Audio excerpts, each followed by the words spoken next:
అది ఎలా ఉంటాడో అని బాధపడేదాన్ని వదిలి, కానీ మాకంటే మంచిగా చూసుకునే వాళ్ళు దొరికారు. తల్లిదండ్రులాగా చూసుకునేవాడు. మాకు అదే సంతోషం. ఇంకా రాబోయే మీ వాళ్ళ వల్ల నాన్నకి కూడా మంచి జరుగుతుంది. ఎందుకంటే అదృష్టవంతులు ఉన్న చోట వాళ్ళకే కదా పక్కన ఉన్న కూడా మంచి జరుగుతుంది.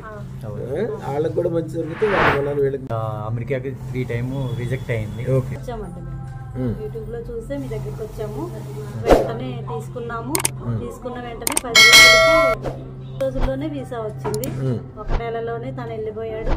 వెళ్ళిన తర్వాత కూడా మంచిగా పార్ట్ టైం దొరికింది. మంచిగా 2 భార్యాభర్తలు చూసుకునే వాళ్ళు దొరికారు. మంచి దంపతులు దొరికారు. అంతా బాగుందండి. ఇప్పుడు చాలా హ్యాపీ. అక్కడ మేము